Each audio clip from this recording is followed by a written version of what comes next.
Alright, hello everyone. Today we're looking at the Timken test.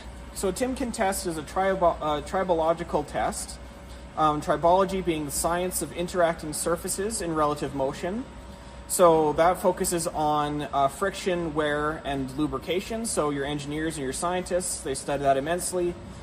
Just to make sure that gears and saws, other cutting tools that deal with surfaces and things like that, are well lubricated and won't wear through as quickly. So what we have right now is we have our two surfaces. We have this bearing here and this wheel here. So I'm going to turn on the wheel, and there is currently no lubricant on the wheel. I'm going to put this bearing onto the surface of the wheel, and you can already hear that nasty little sound that it's making. I'm going to put some weight onto this machine here. It's out of frame, but we'll see how long it takes. You can hear it straining, and once the wheel stops, that's when you know that too much friction is being applied. Alright, I've added the load. We'll see how long it takes for the machine to stop.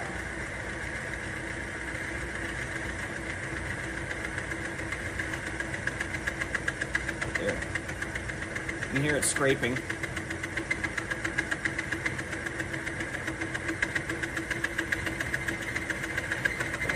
There we go. There. And see, that didn't take very long to show the wear and the friction. There's too much friction there for the wheel to keep going, so it stops, and then you turn it off right away so you don't burn out the motor. Alright, I'm quickly going to switch out the bearing here, and we'll be right back. Alright, we're back with a brand new bearing. I'm going to put this on. And this time, I've got a little bit of lubricant I'm going to add to the wheel. I'm just going to pipette it on, but we'll be able to see exactly what effect it will have. So, wheel on. We put our little bit of lubricant on the wheel surface.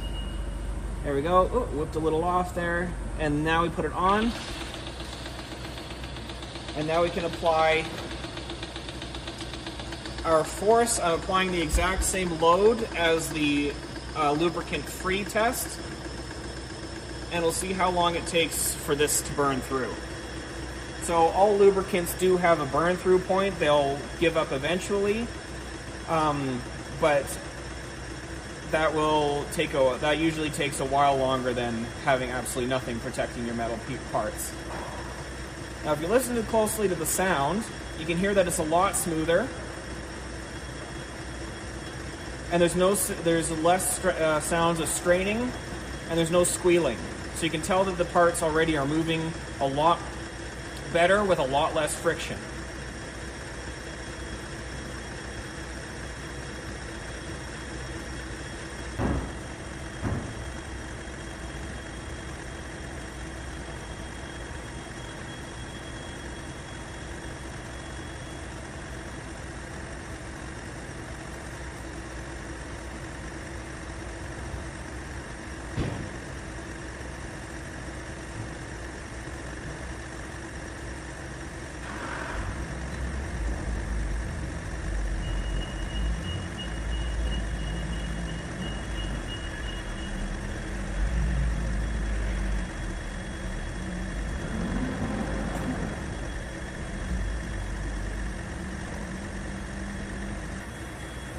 Alright, since it's showing no signs of slowing yet, I'm going to stop it there just for the sake of brevity.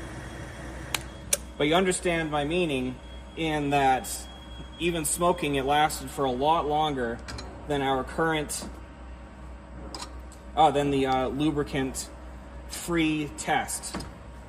So let's have a look at the bearings now. I'm going to let that cool down for a couple minutes, and then I'll show you what the bearings look like.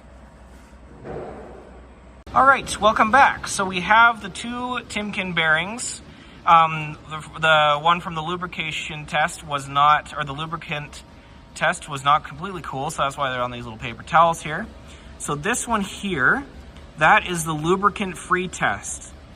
And then this one here was from the test that had lubrication on the wheel. As you can see, there's quite a major difference. This one has a lot more scratching on it, has a lot more burrs, and it's just a bigger wear. And that happened in a much shorter time than that other test. So this is the lubricated test.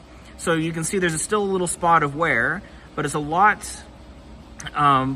smaller, and it's a lot smoother of a bore.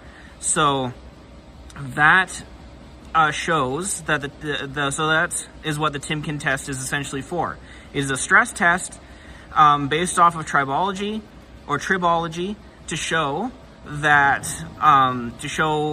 what lubricant can be used for certain parts and pieces, whether your lubricant will work, how well it works, and to show ultimately that you do need lubricant, because this is the result if you do not have lubricant. All right, this has been James Stevenson, head chemist or senior chemist here at WestChem Technologies. Wishing you all a very good day and very smooth sailing.